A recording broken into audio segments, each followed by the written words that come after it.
Hi everybody. Let's talk about using basic shapes to draw a simple character in Adobe Illustrator. And let's get this set up and get underway. So what we're trying to do is build a character drawing out of some very basic shapes. And one of the simplest, easiest characters to look at for an example in this situation is something like a little angry bird. They're fun, cute little characters drawn out of very simple shapes. And they're useful in demonstrating some of the basics of moving, adjusting, and layering shapes as you create a character. So if you look at one of these angry birds, we can talk about some of the different building blocks to make that character drawing.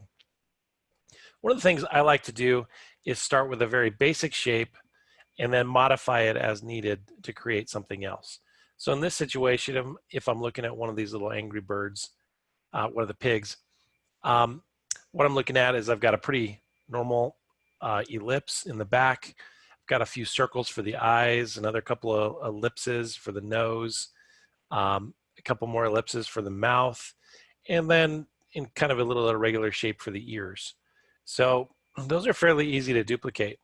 So what I want you to do is to go over to your ellipse tool in the toolbar and go ahead and grab your mouse and drag onto your page an ellipse. And we're not trying to be perfect. We don't have to draw an exact duplicate of that pig. We'll be able to do it fairly simple as we move along to kind of eyeball it. Now, to add a color to this shape, I can use some of the colors that are in my swatch palette, or I can use my eyedropper and pick up a couple colors from the photo itself. I'm going to go ahead and do that. I'm going to use the eyedropper for my toolbar, and I'm going to go ahead and click on the green area of the pig and just kind of adopt that color into my ellipse. Now, this one has a simple black outline, which I can add to the character by clicking on the stroke palette. I have the properties window open, so I can click on the stroke there and add that color. Notice the line is kind of thin compared to the sample, so I can increase the stroke size by adding a point or two on the appearance over on the properties palette to kind of increase it in size. And hey, that looks pretty good. All right, so I think as we draw, we're going to be moving things forward in space. And so every time you draw a shape, naturally it's going to appear on top of the next shape. And so if I'm analyzing this drawing, I'm thinking, okay, I might as well start drawing the eyes next, and then the nose and the mouth and so on as I build up as I go. So to do the eye, I think what I'm going to do is go ahead and off to the side. I'm not actually going to do this on top of the character just yet. I'm just going to draw that circle for the eyeball. And here, it doesn't need to be green inside. So I'm going to go ahead and click on my fill box, switch to white. I could also just click on my swatch palette right on white because the shape is selected. I can modify that color right there as you go. And you'll notice that when I drew the circle the first time, it inherited the color of the previous object. That's just a natural thing that Illustrator does. So sometimes you have to draw the object the wrong color and then change the color after you're done. That's just something to get used to. Now, before I do the pupil of the eye, I'm going to look at, there's like a little bag under the eye, and that's just a kind of a green color. So the simplest way to do that is going to be to make a duplicate of this circle, so I get it the exact same size. And so that's what I'm going to do. I'm actually going to make a duplicate, and there's a really easy keyboard shortcut for making duplicates. What I'm going to do is switch to my selection tool, and then click and drag, but not let go of the mouse. And you can see while I'm holding the mouse and I'm dragging that shape, there's just this imaginary outline of this duplicate shape. Well, to get the duplicate to apply to my page, I actually have to hold or press the Alt or the Option key, depending on whether you're on a PC or a Mac, and then let go of the mouse while holding the Option or the Alt key. That makes a duplicate. So again, Option drag, let go of the mouse, and you'll copy something. Um, the circle is the right shape, wrong position, wrong color. I'm going to go ahead and change over to the eyedropper again and click the little green bag under his eye to adopt that color into the circle. Now, the circle is still in the wrong position. And so here's what I need to do. I need to actually position it beneath the circle. So there's a way to arrange your objects so that one can appear underneath another as you go. So there's a long way, a short way to get to the same option. I'll show you both. Under the Object menu, you can find Arrange.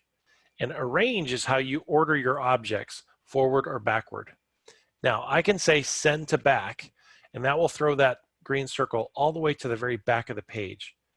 In fact, it would actually put it beneath the original green ellipse we drew because we drew that first. Or I can say Send Backward, and it only sends it down one step, only below the last step, the last object I drew, which is the white circle. So actually that's what I want to do, is send it backward. Now, if by chance you have a lot of objects on your page and you're kind of confused as to which level it's at, sometimes you can just keep hitting send backward until you get in the right spot. A quick way to do that is to use the keyboard shortcut, and you'll see up on the menu there is the bracket keys. Command left bracket is send backward. Command right bracket is move forward. So that's what I'm going to do, and send it backward. You see it's still, a little too far down, so I'm going to grab it and move it, and now it's in a little better position. Great. Okay, next I need to draw the pupil. So I'll do that. I'll just hold my Shift key because I want to make a perfect circle. And that's a little trick that you need to pay attention to, is that if you're going to draw an object and you need it to be a perfect proportional shape, hold the Shift key. And then I just need to change it to black, and there I have my my little pupil on my eye. Last thing I need to do is to create that little eyebrow. So you might want to try to draw that with a pen tool. There's even an arc tool that can give you kind of a line segment, but there's a easier way to draw that kind of an arc. And it is actually by drawing a circle first. So I'm going to draw a circle up here above the eye, about that big. And then I'm going to modify it so it's just a semicircle.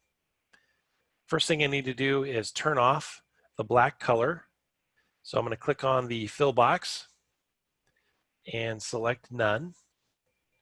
And then I'm going to select the stroke box and select black as the stroke color. And I'm going to go ahead and increase the size 1 point so it is just a little bit larger.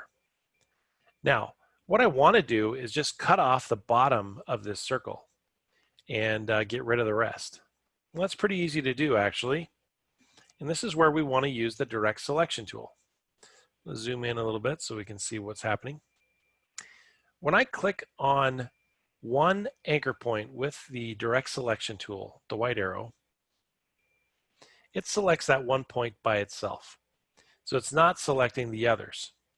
Notice how the selected anchor point is solid blue and the others are open or white. Well, with one anchor point selected, all I have to do is click delete on the keyboard. And that deletes that portion of the circle and the rest disappears. So here I have my little semicircle that I can move and position as the eyebrow for the eye. Now, something to pay attention to. Because this shape is transparent, there's no solid color inside. There's nothing to click when you click around that circle. Whereas if you click an object, even if it's white, as long as it has a fill color, your selection arrow can grab it. But that's not true on a semicircle that, in this case, has no fill color because there's nothing there for your cursor to grab. So you just have to keep in mind that you have to click on the line to actually grab the line. But here's the problem. Some of you may have already noticed this, is that if I'm still holding on to the direct selection arrow and I just click the line, notice how it didn't select the anchor points. So if I try to move that, it's actually going to try to distort the shape. So that can be a little frustrating. And this is why you're going to need to switch back to your selection arrow, your black arrow, to move your object. So that's what I'm going to do. Change to the black arrow. Now I can click on the object. Here's another little annoying thing that you might run into as you're messing around with this is if I try to grab one of these control bars, it's scaling or stretching. All I want to do is move the dumb thing. So you have a choice. You can either click on the line, which is away from any of the control points, or there is this tiny little blue dot in the middle. That's the center point of the object, and you can grab that and move that. Or click on the line, again, away from the anchor points, and you can slide it into position. So, long explanation, just to do something really simple, but that's what we're doing. All right, now I'm going to select all those pieces. And here's something to think about is sometimes you want to grab more things at once and you want them to stay connected so they don't separate from one another as you start moving them or resizing them. And that's called group. Under the object menu, you have group. So grouping is when you can grab things and hold them together, and then they remain grouped. They're not joined, they're not flattened or anything like that. They're just grouped. Now, if I click any one of them, I'll be moving all of them together. You just need to remember that if you've grouped something, you need to go back to the object menu and ungroup it if you want to move something independent of something else. Okay, so here I'm going to put my eye in place. And what's cool, obviously, is I've drawn the eye already. I can make a duplicate of it. So remember, duplicate. Click, drag, option, let go of the mouse. Bam, got a copy. Now, if I want to move one of those pupils separately, remember what I told you, you'd have to ungroup it. So I go Object, Ungroup, and then I have to let go of it, and then reselect the one piece to move it independent of the other. So that's how I can get those crazy eyes. All right, let's look at the mouth. There's something interesting going on with the mouth on the sample. See how it has kind of this semicircle hidden inside the boundary of the mouth shape, and then the other teeth shape here. I'll show you kind of an easy way to do that too. So here I'm going to take my ellipse. I'm going to come over and I'm going to draw the mouth. And I'm going to adopt the color. So I'm going to select red.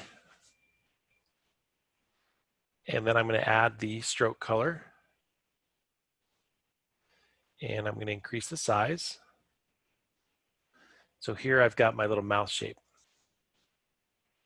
Now what I want to do is I want to make the circle of the tongue and the circle or the ellipse for the teeth appear inside the red shape. And there's kind of an easy way to do that.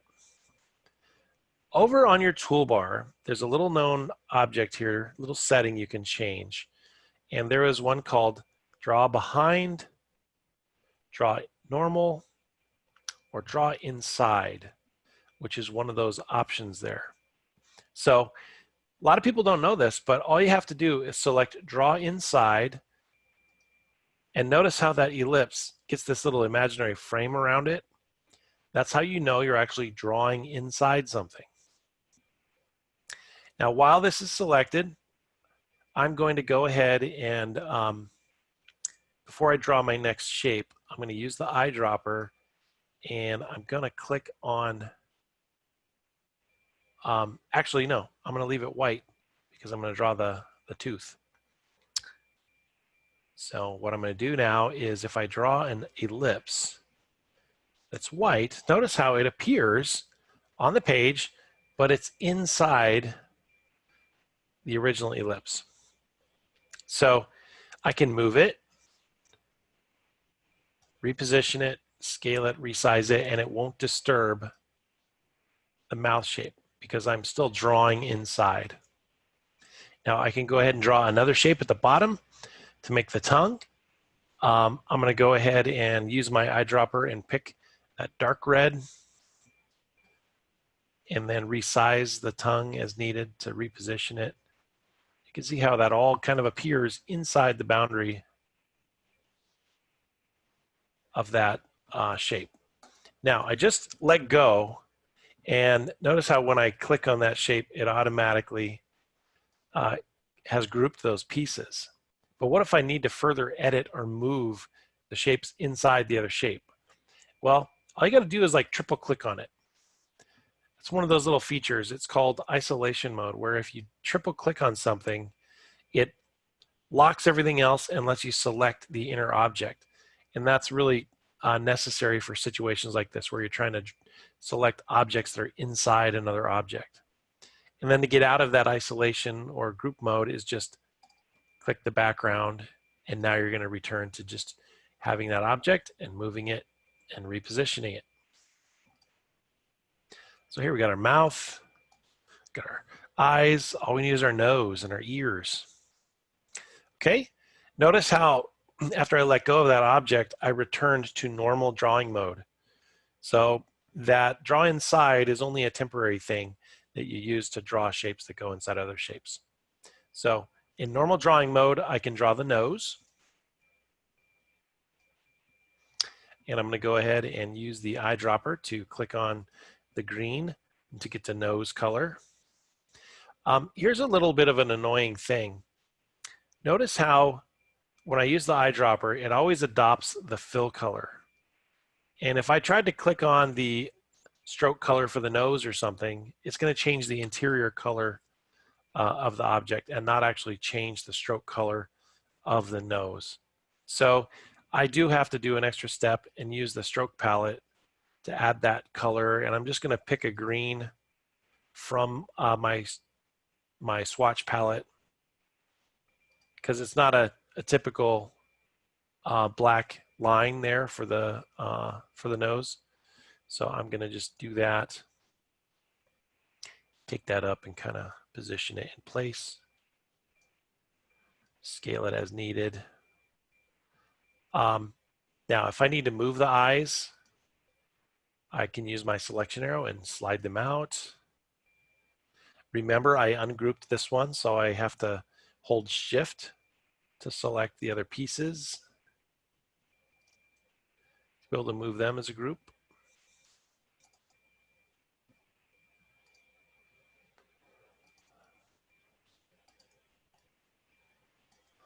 There we go. Now I'm going to draw the nostrils. Simple little oval shapes. I can use my eyedropper to pick up the color from the sample.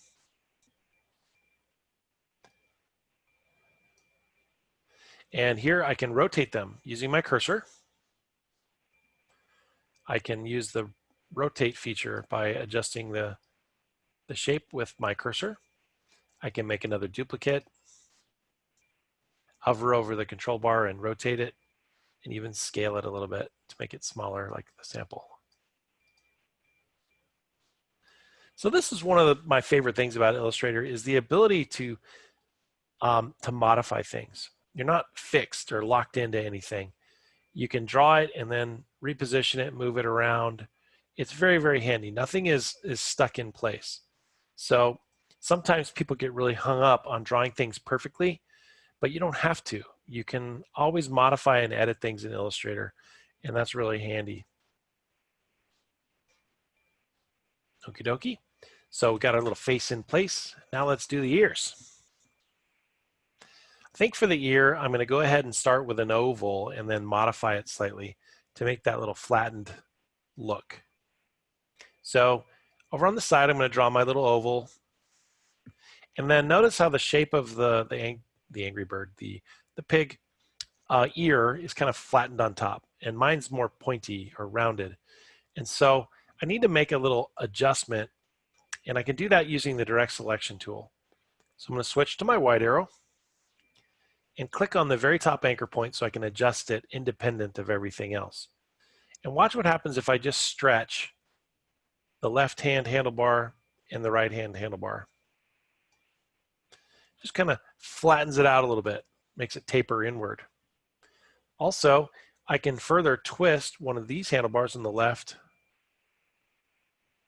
and on the right to kind of extend it out and give it kind of a tapered look.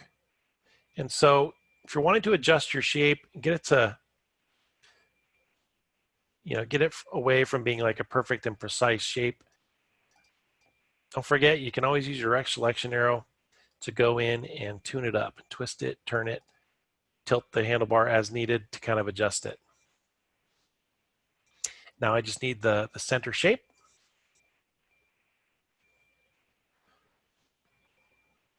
And I'll drag that over and kind of superimpose it for the ear.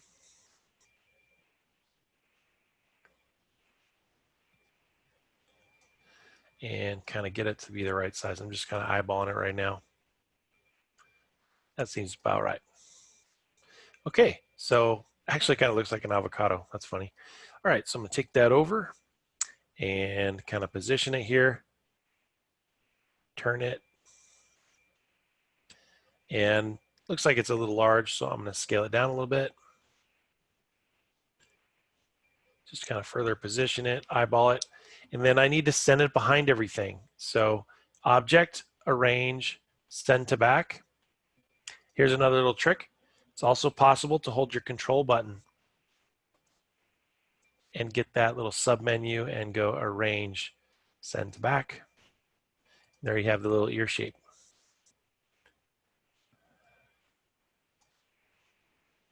Yeah, that's better. So make a copy, bring it over, and then twist it and turn it, and there we have it.